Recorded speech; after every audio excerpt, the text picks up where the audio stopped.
नमस्कार मेरे नौजवान साथियों, कैसे हैं आप सब। आशा करता हूं आप सभी स्वस्थ और प्रसन्न होंगे। मैं Prem, assistant professor PSMPG college geography department Kannauj आपका स्वागत करता हूं अपने यूट्यूब चैनल लर्न ज्योग्राफी में। इससे पहले वाली वीडियो में हमने बात की कि वर्षा और वर्षण क्या होता है, वर्षा को प्रभावित करने वाले कारक कौन कौन से होते हैं, वर्षण से संबंधित सिद्धांत कौन से हैं। इसके बाद हमने वर्षा के विश्व में वितरण को देखा, जिसमें हमने कटिबंधीय वितरण को देखा वर्षा का, और इस साथ साथ हमने रोचक तथ्यों की बात भी की थी। ठीक है, तो आज हम शुरू करते हैं अपना नया टॉपिक, जो है आपका जलवायु एवं मौसम के तत्व, यानी जलवायु और मौसम क्या है, इस पे बारे में चर्चा करते हैं। तो चलिए शुरू करते हैं आज का वीडियो।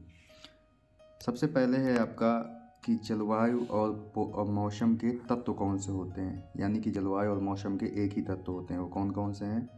किसी भी स्थान की वायुमंडलीय दाब, यानी किसी स्थान का जो वायुमंडलीय दाब है, एटमॉस्फेरिक प्रेशर, तापमान यानी टेम्परेचर, आर्द्रता यानी ह्यूमिडिटी, वायुदाब यानी एयर प्रेशर, मेघ यानी क्लाउड, वर्षा यानी रेन, पवन प्रवाह यानी विंड ग्रो या प्रवाह प्रवेलिंग, विंड प्रवेलिंग, पवन दिशा विंड डायरेक्शन आदि, ये सभी की औसत दशा को जलवायु तथा मौसम के तत्व कहते हैं। यानी ये सभी जो आपके वायुमंडलीय तत्व हैं, इन्हें हम वायुमंडल के तत्व भी कहते हैं। जलवायु के तत्व, मौसम के तत्व और वायुमंडल के तत्व एक ही हैं। कौन कौन? वायुमंडलीय दबाव, तापमान, आर्द्रता, वायुदाब, मेघ, वर्षा, पवन प्रवाह, पवन दिशा आदि, इन सब का औसत दशा क्या है, वही जलवायु और मौसम के तत्व कहलाते हैं। ये आप हमेशा याद रखेंगे, ये काफ़ी जलवायु विज्ञान में इम्पोर्टेंट है। आगे देखते हैं। अब देखते हैं मौसम और जलवायु होता क्या है। ठीक है, तो मौसम और जलवायु को फिंच और टिरवाल्था महोदय ने अपनी पुस्तक एलिमेंट्स ज्योग्राफी में मौसम और जलवायु के अंतर को स्पष्ट किया है। और क्या बताया इन्होंने? फिंच और टिरवाल्था ने, इन्होंने कहा कि थोड़े समय के लिए किसी स्थान की वायुमंडल की अवस्थाओं, जैसे तापमान, वायुदाब, आर्द्रता, वर्षा एवं हवाओं के कुल योग को मौसम कहा जाता है। ठीक है, यानी कि वायुमंडल की जो अल्पकालीन दशाएं हैं, उनके कुल योग को मौसम कहा जाता है। और मौसम निरंतर व प्रतिदिन परिवर्तनशील रहता है। जैसे सुबह के समय अगर सर्दी है तो शाम के समय गर्मी हो गई, तो मौसम आपका परिवर्तित हो गया। या हम कह सकते हैं कि पिछले घंटे बारिश हुई, इसके बाद बारिश नहीं हुई अगले घंटे, तो ये मौसम में परिवर्तन हो गया है। यानी मौसम निरंतर और प्रतिदिन परिवर्तनशील होता है। ठीक है, आगे देखते हैं। इन्हीं बदलती हुई मौसम की अवस्थाओं की औसत दशा को जलवायु कहते हैं। ठीक है दोस्तों, यानी मौसम की जो ये अवस्थाएं बदल रही हैं प्रतिदिन निरंतर, उनकी औसत दशा, यानी कि औसत दशाओं के योग को जलवायु के अंतर्गत लिया जाता है। ठीक है, आगे देखते हैं। वर्ष भर मौसम की अलग अलग अवस्थाओं के औसत निकालने और वर्षों के औसत से जलवायु का पता चलता है। यानी कि जलवायु क्या है? ये मौसम की दीर्घकालीन अवस्थाओं का योग है। ठीक है, और जबकि मौसम क्या है? वह वायुमंडल की अल्पकालीन दशाओं का योग है। आपको अल्पकालीन और दीर्घकालीन शब्द याद रखना है। मौसम मतलब अल्पकालीन वायुमंडलीय दशाओं का योग, और जलवायु मतलब दीर्घकालीन वायुमंडलीय दशाओं का योग। ठीक है, इसे मॉन्कहाउस महोदय ने भी परिभाषित किया है कि मौसम और जलवायु में अंतर क्या होता है। उन्होंने स्पष्ट किया है अपने शब्दों में। और क्या कहा है? उन्होंने कहा है कि जलवायु वस्तुतः किसी स्थान विशेष की दीर्घकालीन, ये शब्द आप याद रखेंगे, मौसमी दशाओं का विवरण करता है। ठीक है, आगे देखते हैं कि जलवायु को प्रभावित करने वाले कारक कौन कौन से हैं, यानी ऐसे कारक जो जलवायु को प्रभावित करते हैं। ठीक है, तो सबसे पहले है इनमें अक्षांश। जलवायु को सबसे अधिक अक्षांश ही प्रभावित करता है। धरातल पर ताप का वितरण अक्षांश के अनुसार होता है, ये हमने देखा है कई बार। पृथ्वी पर प्राप्त सूर्य तप की मात्रा सूर्य की किरणों के कोण पर निर्भर करती है। ठीक है, सूर्य ताप की मात्रा किरणों के अनुसार बदलती रहती है। ठीक है। विषुवत रेखा पर सूर्य की किरणें लंबवत होती हैं, ये हमने कई बार देखा है। अतः इन क्षेत्रों में तापमान भी अधिक होगा, यानी कि जहाँ पर सूर्य की किरणें लंबवत होंगी वहाँ पर तापमान अधिक होगा। ठीक है। जबकि ध्रुवों की ओर किरणें तिरछी हो जाती हैं, अतः किरणों को धरातल तक पहुँचने के लिए वायुमंडल के अधिक भाग को पार करना पड़ता है। अतः ध्रुवों की ओर के भागों में सूर्य तप की कम मात्रा प्राप्त होती है, इसी कारण वहाँ पर तापमान कम रहता है। ठीक है। यानी कि सूर्य की किरणों के कोण और तापमान में सीधा संबंध है, विपरीत संबंध है। अगर सूर्य की किरणों का कोण सीधा होगा तापमान अधिक होगा, और अगर सूर्य की किरणों का झुकाव ज़्यादा होगा तो इससे क्या होगा कि तापमान कम होगा। ठीक है। इसके बाद है आपका समुद्र तल से ऊंचाई। किसी भी स्थान की समुद्र तल से ऊंचाई जलवायु को प्रभावित करती है। धरातल से अधिक ऊंचे भाग तापमान और वर्षा को प्रभावित करते हैं। ठीक है। समुद्र तल से ऊंचाई के साथ साथ तापमान घटता जाता है, ये हमने देखा है। और वायुमंडल में तापमान घटने की दर क्या है, 1 किलोमीटर पर 6.5 डिग्री सेल्सियस कम हो जाता है, यानी 165 मीटर ऊपर जाने पर 1 डिग्री सेल्सियस कम हो जाता है। ठीक है। तो समुद्र तल से ऊंचाई के साथ तापमान घटता जाता है, क्योंकि जैसे जैसे ऊंचाई बढ़ती जाती है वायु हल्की होती जाती है। कारण भी बता दिया गया है कि क्यों घटता जाता है, क्योंकि वायु हल्की होती चली जाती है। ठीक है। ऊपर की वायु के दाब के कारण नीचे की वायु ऊपर की वायु से अधिक घनी होती है। नीचे की वायु क्यों घनी होती है, क्योंकि उसका दबाव होता है ऊपर की परतों का, तथा धरातल के निकट की वायु का ताप ऊपर की वायु के ताप से अधिक रहता है। ठीक है। अतः जो स्थान समुद्र तल से जितना अधिक ऊंचा होगा वह उतना ही ठंडा होगा। इसी कारण अधिक ऊंचाई के पर्वतीय भाग सदा ही हिम से जमा रहते हैं। ठीक है। यानी कि पर्वतों के जैसे मान लीजिए ये पर्वत है आपका, तो पर्वत के जो ऊपर वाले भाग हैं हमेशा हिम से जमे रहते हैं। क्यों? क्योंकि ये समुद्र तल से बहुत ऊंचे होते हैं। ठीक है। जैसे आपका एवरेस्ट।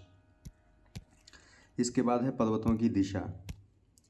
पर्वतों की दिशा का हवाओं पर प्रभाव पड़ता है। ठीक है। हवाएं तापमान एवं दृष्टि को प्रभावित करती हैं, यानी पर्वतों की दिशा का प्रभाव किस पर पड़ा, हवाओं पर, और हवाएं तापमान और दृष्टि को प्रभावित करती हैं। इस प्रकार पर्वतों की दिशा तापमान को भी प्रभावित कर जलवायु को भी प्रभावित करती है। ठीक है। जैसे देख लेते हैं, हिमालय पर्वत शीत ऋतु में मध्य एशिया यानी कि कजाकिस्तान, उज्बेकिस्तान, चाइना की ओर से आने वाली शीत हवाओं को रोककर भारत में प्रवेश करने से रोकता है। अतः भारत का तापमान शीत में अधिक नहीं गिर पाता है। ठीक है। हिमालय के कारण ही हमारे यहाँ इतनी अधिक ठंड नहीं पड़ती जितनी मध्य एशिया के क्षेत्रों में पड़ती है। ठीक है। गिर नहीं पाता है। अतः हिमालय एवं पश्चिमी घाट के कारण ही भारत आर्द्र जलवायु वाला देश बना हुआ है। ठीक है। इसके बाद है समुद्री प्रभाव। समुद्रों की निकटता और दूरी जलवायु को प्रभावित करती है। जो स्थान समुद्रों के निकट होता है उनकी जलवायु सम होती है, यानी तो ना अधिक ठंडी ना अधिक गर्मी, यानी सम जलवायु होती है समुद्र के निकट वाले स्थानों में। तथा जो स्थान दूर होते हैं वहाँ पर तापमान विषम होता है, यानी वहाँ तापमान भी अधिक होता है और वहाँ पर तापमान कम भी होता है। जैसे कोलकाता में या कह सकते हैं सूरत में टेम्परेचर सम रहता है तापमान, जबकि दिल्ली में गर्मी के समय बहुत अधिक गर्मी पड़ती है और सर्दी के समय बहुत अधिक सर्दी पड़ती है। ठीक है। यानी तापमान विषम होता है। आगे देखते हैं सागरीय धाराएं। सागरीय धाराएं यानी ओशन करेंट्स भी निकटवर्ती स्थानीय भागों को प्रभावित करती हैं। ठंडी धाराओं के निकट के क्षेत्र अधिक ठंडे होते हैं और गर्म जलधाराओं के निकटवर्ती तट क्षेत्र गर्म रहते हैं। अतः समुद्रों का प्रभाव यानी समुद्रों की धाराओं का प्रभाव जलवायु को विशेष रूप से प्रभावित करता है। ठीक है। ये आपको याद रखना है। क्योंकि गर्म जल धाराएं अपने साथ गर्म जल को लेकर के जाती हैं, तो जिन क्षेत्रों से ये गुजरती हैं वहाँ के टेम्परेचर को बढ़ा देती हैं, जबकि जो ठंडी जल धाराएं हैं वे अपने साथ ठंडे जल को लेकर के चलती हैं, तो जिस क्षेत्र से गुजरती हैं वहाँ के तापमान को गिरा देती हैं। इसलिए समुद्री धाराएं या सागरी धाराएं भी जलवायु को प्रभावित करती हैं। ठीक है, इसके बाद है पवनों की दिशा यानी विंड डायरेक्शन। पवनों की दिशा जलवायु को प्रभावित करती है। ठंडे स्थानों की ओर से आने वाली हवाएं ठंडी होती हैं, ठीक है, और तापमान को घटा देती हैं। इसी प्रकार गर्म हवाएं जलवायु को भी प्रभावित करती हैं। यानी कहने का मतलब ये है कि सागरीय धाराएं जो ठंडी है तो ठंडे जहाँ पर जाएंगी तो उस स्थान के तापमान को गिरा देंगी, और जहाँ पर गर्म धाराएं जाएंगी वो वहाँ के तापमान को बढ़ा देंगी। उसी प्रकार की आपकी हवाएं हैं। जो हवाएं ठंडे प्रदेशों से गर्म प्रदेशों की ओर आती हैं वे ठंडी भी अपने साथ लाती हैं, तो गर्म प्रदेशों के तापमान को कम कर देती हैं, ठीक है। और जो हवाएं गर्म प्रदेशों से ठंडे प्रदेशों की ओर जाती हैं वे वहाँ के तापमान को बढ़ा देती हैं, ठीक है। इसके बाद है अब आपका जलवायु वर्गीकरण, कि जलवायु को कितने भागों में बांटा गया, ठीक है। इसे भी देख लेते हैं। Classification of climate. धरातल के उस प्रदेश को जहाँ की वर्ष प्रतिवर्ष ऋतु विशेष की औसत दशाएं समान रहती हैं उसे जलवायु क्षेत्र कहते हैं, ठीक है। यहाँ एक और चीज़ बता दें कि जलवायु निकालने का जो औसत वर्ष लिया जाता है वो 31 वर्ष लिया जाता है, ठीक है। यानी कि किसी स्थान पर 31 वर्ष तक यदि एक जैसी मौसम रहता है तो उसे हम उसी प्रकार की जलवायु घोषित कर देते हैं, ठीक है। जलवायु का सर्वप्रथम वर्गीकरण यूनानी विद्वानों ने तथा बाद में शूपन महोदय ने किया, ठीक है। सबसे पहले जलवायु का वर्गीकरण यूनानी विद्वानों ने किया था, जैसे आपके हिकेटियस, सुकरात, ये जो थे ये सब यूनानी विद्वान थे, इन्होंने किया था। बाद में शूपन महोदय ने किया, ठीक है। इन्होंने वर्गीकरण का आधार किसे बनाया, तो इन्होंने वर्गीकरण तापमान के आधार पर, क्या आधार बनाया था, तापमान के आधार पर किया गया, अतः इन्हें ताप कटिबंधों के नाम से जाना जाता है। यानी जो यूनानी और शूपन महोदय ने जो जलवायु को वर्गीकरण किया वह तापमान के आधार पर किया गया था, अतः इन्हें ताप कटिबंध के नाम से जाना जाता है, ठीक है दोस्तों। ताप कटिबंधों में उन्होंने कौन कौन से बांटे थे, तो इस चित्र के माध्यम से आप देख सकते हैं कि ये आपका टॉरिड जोन है यानी कि उष्ण कटिबंध है, ठीक है। ये टेम्परेट जोन है यानी शीतोष्ण कटिबंध है, और ये फ्रिजिड जोन है यानी कि शीत कटिबंध है। ये आपका उष्ण है, ये आपका शीतोष्ण है, शीतोष्ण यानी टेम्परेट जोन, ठीक है। और इसके बाद ये आपका शीत कटिबंध है, ठीक है दोस्तों। तो इन्होंने 5 भागों में उसे डिवाइड किया, 1, 2, 3, 4 और 5, ठीक है दोस्तों। इसके बाद इस डायग्राम में और आप देख सकते हैं कि सूर्य की किरणों के तिरछेपन को दिखाया गया है यहाँ पर, कि जो भूमध्य रेखा के आसपास वाले क्षेत्र होते हैं वहाँ पर सूर्य की किरणें लंबवत पड़ रही हैं, ठीक है। और जैसे जैसे आप ऊपर की ओर ध्रुवों की ओर बढ़ते हैं सूर्य की किरणों का तिरछापन बढ़ता जाता है, ठीक है। तो ये आपका उष्ण कटिबंध है, ये आपका शीतोष्ण कटिबंध है, ये आपका शीत कटिबंध है, ठीक है दोस्तों। ये tropical zone, temperate zone, polar zone. चलिए आगे देख लेते हैं कि इन ताप कटिबंधों को अलग अलग कैसे भागों में बांटा इन्होंने। सबसे पहले उष्ण कटिबंध यानी टोरेट या ट्रॉपिकल जोन, ठीक है। विषुवत रेखा से उत्तर में कर्क रेखा यानी 23.5 डिग्री उत्तरी अक्षांश तथा दक्षिणी में मकर रेखा यानी 23.5 डिग्री दक्षिणी अक्षांश तक के क्षेत्र को उष्ण कटिबंध के नाम से जाना जाता है, ठीक है। यानी कि 0 डिग्री से 23.5 डिग्री उत्तर और 23.5 डिग्री दक्षिण अक्षांशों के मध्य का क्षेत्र क्या कहलाता है, उष्ण कटिबंध कहलाता है। इस क्षेत्र में औसत तापमान 20 डिग्री सेल्सियस रहता है, यानी हमेशा, यानी सर्दी हो या गर्मी हो 20 डिग्री सेल्सियस ही रहता है यहाँ पर, ठीक है। इसके बाद है शीतोष्ण कटिबंध। उत्तरी तथा दक्षिणी गोलार्धों में 23.5 से 66.5 तक, ठीक है, 23.5 से लेकर 66.5 तक दोनों गोलार्धों में अक्षांशों के मध्य शीतोष्ण कटिबंध स्थित है। यहाँ 8 महीने तापमान 20 डिग्री सेल्सियस से कम रहता है, तथा शीत प्रधान होती है। यानी कि 8 महीने ऐसे होते हैं जहाँ पर मतलब जो तापमान है वो 20 डिग्री से भी कम रहता है, ठीक है। और उष्णकटिबंध में क्या था कि 20 डिग्री ही रहता है, और यहाँ पे 8 महीने 20 डिग्री से कम रहता है। यानी ये शीत प्रधान जलवायु होती है। शीत जलवायु नहीं होती, लेकिन शीत प्रधान होती है, ठीक है दोस्तों। इसके बाद है शीत कटिबंध यानी फ्रिजिड या कोल्ड जोन। पृथ्वी के दोनों गोलार्धों में 66.5 से लेकर के उत्तरी तथा दक्षिणी ध्रुव तक, ठीक है, 66.5 से लेकर के उत्तरी एवं दक्षिणी ध्रुव तक दोनों गोलार्धों में दक्षिणी ध्रुव तक विस्तार पाया जाता है। यहाँ कठोर शीत ऋतु पाई जाती है तथा ग्रीष्म ऋतु का अभाव पाया जाता है, ठीक है। यह आपको याद रखना है कि जो उष्णकटिबंध है वहाँ पर लगभग शीत ऋतु का अभाव होता है, और जो ध्रुवीय क्षेत्र है वहाँ पर लगभग ग्रीष्म ऋतु का अभाव होता है, ठीक है। और यहाँ पर 8 महीने 10 डिग्री सेंटीग्रेड से भी तापमान नीचे रहता है, ठीक है, 10 डिग्री से भी नीचे रहता है, पाया जाता है, ठीक है। ध्रुवों पर सदा हिम जमी रहती है। ध्रुवों पर 6 महीने का दिन और 6 महीने की रात होती है, ठीक है। इसके बाद ये तो तापमान के आधार पर जलवायु को वर्गीकरण हो गया, यानी ताप कटिबंधों भी कहते हैं हम इन जलवायु क्षेत्रों को। इसके बाद है तापमान और वर्षा के आधार पर भी जलवायु के प्रकार बताए जा सकते हैं। तापमान और वर्षा के आधार पर जलवायु के प्रकार कौन कौन से हैं, ठीक है। सबसे पहले है विषुवतरेखीय जलवायु प्रदेश, उष्णकटिबंधीय मानसूनी जलवायु प्रदेश, शवाना तुल्य जलवायु प्रदेश, उष्णकटिबंधीय शुष्क रेगिस्तानी जलवायु प्रदेश। इसके बाद है उपोष्णकटिबंधीय या भूमध्य सागरीय जलवायु प्रदेश, चीन तुल्य या आर्द्र उपोष्ण जलवायु प्रदेश, मध्य अक्षांशीय जलवायु प्रदेश, पश्चिमी यूरोप तुल्य जलवायु प्रदेश, सेंट लॉरेंस जलवायु प्रदेश, उप आर्कटिक या टैगा तुल्य जलवायु प्रदेश, टुंड्रा जलवायु या ध्रुवीय जलवायु प्रदेश। इन सभी जलवायु प्रदेशों को हम डिटेल से आने वाले वीडियो में देखेंगे। अभी आप केवल इतना जानते रहिए कि तापमान और वर्षा के आधार पर 11 जलवायु प्रदेशों में विभाजित किया गया है, ठीक है। और तापमान के आधार पर कितने जलवायु प्रदेश थे? 3 जलवायु प्रदेश थे, ठीक है।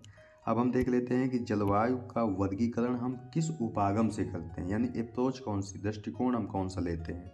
उपागम का मतलब दृष्टिकोण ही होता है, यानी किस दृष्टिकोण से करते हैं, ठीक है। इसे देख लेते हैं। विश्व जलवायु के वर्गीकरण के निम्न 3 उपागम हैं। कितने उपागम हैं? 3। कौन कौन से? नंबर 1 अनुभाविक उपागम यानी कि एम्पिरिकल अप्रोच, जननिक उपागम यानी कि जेनेटिक अप्रोच, और इसके बाद है संख्यात्मक या परिमाणात्मक उपागम या न्यूमेरिकल या क्वांटिटेटिव अप्रोच। इसे कंपोजिटिव अप्रोच भी कहते हैं, ठीक है। ये भी आप याद रखेंगे। तो कितने उपागम है जलवायु को वर्गीकरण के? 3 उपागम। अनुभाविक यानी एम्पिरिकल, जननिक यानी जेनेटिक, संख्यात्मक या परिमाणात्मक यानी न्यूमेरिकल या क्वांटिटेटिव अप्रोच, ठीक है।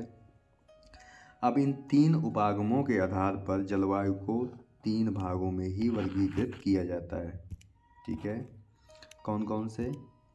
जलवायु का अनुभाविक वर्गीकरण, जलवायु का जननिक वर्गीकरण, जलवायु का संख्यात्मक या परिमाणात्मक वर्गीकरण, ठीक है। अब एक एक को देख लेते हैं कि आपका ये क्या है। सबसे पहले आपका अनुभाविक वर्गीकरण, एम्पिरिकल क्लासिफिकेशन, इसमें देख लेते हैं। इसमें विश्व जलवायु के अनुभाविक वर्गीकरण की योजना के अंतर्गत जलवायु की कई पर्यावरणीय पक्षों पर जलवायु के पड़ने वाले प्रभावों को ध्यान में रखा जाता है, ठीक है। प्रभावों को ध्यान में रखा जाता है, यथा वनस्पतियों के प्रकार, उनके वितरण प्रतिरूप, मिट्टी मृदा निर्माणक प्रक्रियाओं, भूआकृतिक प्रक्रमों, शैल अपक्षय, मानव स्वास्थ्य तथा शारीरिक वृद्धि, कृषि फसलों आदि पर जलवायु के प्रभाव तथा इस तरह के पर्यवेक्षित प्रभावों के संख्यात्मक आंकड़े, ये आप याद रखेंगे कि जो जलवायु का प्रभाव पड़ रहा है उनके संख्यात्मक आंकड़े इकट्ठे किए जाते हैं, ठीक है। भी जलवायु के वर्गीकरण का आधार बनाया जाता है। चूँकि जलवायु का अनुभाविक वर्गीकरण मुख्य रूप से प्रयोगों, पर्यवेक्षणों, प्रयोग मतलब एक्सपेरिमेंट पर्यवेक्षण मतलब ऑब्जर्वेशन, तथा उनसे प्राप्त आंकड़ों पर आधारित होता है। आंकड़ा शब्द आप इसमें याद रखेंगे अनुभाविक में। अनुभाविक मतलब जलवायु के पड़ने वाले प्रभावों के आंकड़े इकट्ठे करना, ठीक है, प्रयोग करना, पर्यवेक्षण करना, आंकड़े इकट्ठा करना, ठीक है, इन सब पर आधारित होता है। अतः ये अधिक संगत, कंसिस्टेंट, सुस्थिर यानी स्टेबल तथा मानक यानी प्रामाणिक वर्गीकरण सिस्टम माना जाता है, ठीक है। इस तरह के वर्गीकरण सिस्टम के अंतर्गत कोपेन और थॉर्नवेट के वर्गीकरण की योजनाओं को अधिक महत्व दिया जाता है। यानी आपसे ये पूछा जा सकता है कि निम्नलिखित में से किसने अनुभाविक उपागम का प्रयोग करके जलवायु का वर्गीकरण किया है। तो ये दो हैं आपके, कोपेन और थॉर्नवेट, ये आप याद रखेंगे। यहाँ पे थॉर्नवेट है, ठीक है, थॉर्नवेट, ये आप याद रखेंगे। आगे देखते हैं जननिक वर्गीकरण यानी जेनेटिक अप्रोच। विश्व जलवायु के जननिक वर्गीकरण की योजना के अंतर्गत जलवायु की विभिन्नताओं के कारण तथा विभिन्न प्रकार की जलवायु की उत्पत्ति की प्रक्रियाओं पर आधारित होता है। यानी कि अगर किसी स्थान पर जलवायु है तो उसका कारण क्या है और उसकी उत्पत्ति की प्रक्रिया कौन सी है, उन पर आधारित होता है आपका कौन सा, जननिक वर्गीकरण। यानी किसी स्थान की जलवायु होने का कारण क्या है और उसके उत्पत्ति होने की प्रक्रिया क्या है, इस पर आधारित होता है आपका, ठीक है। जननिक वर्गीकरण के सामान्यतः दो उपागम है, यानी जननिक वर्गीकरण को भी दो भागों में बांट दिया गया है। नंबर 1 है प्रचलित अभिनिर्धारित भौतिक नियंत्रक यानी फिजिकल डिटर्मिनेंट्स कौन से हैं पर आधारित उपागम, और वायु राशियों पर आधारित उपागम, ठीक है, ये आपके दो उपागम हैं। और जननिक वर्गीकरण किस महोदय ने किया था, तो ओलिवर हिडोरे ने वायु राशि वर्गीकरण महत्वपूर्ण है। यानी कि ओलिवर हिडोरे ने वायु राशियों का वर्गीकरण किया, या कह सकते हो वायु राशि के उपागम के आधार पर वर्गीकरण किया, तो ओलिवर हिडोरे थे, ठीक है। इसके बाद तीसरा है आपका संख्यात्मक तथा या परिमाणात्मक या कंपोजिट वर्गीकरण, ठीक है। विश्व की इस जलवायु के कंपोजिट वर्गीकरण के अंतर्गत अनुभाविक तथा जननिक उपागमों के उभय यानी दोनों, यानी कि संख्यात्मक, परिमाणात्मक और कंपोजिट में हम अनुभाविक और जननिक दोनों उपागमों के सम्मिलित विशेषताओं को ले लेते हैं, ठीक है।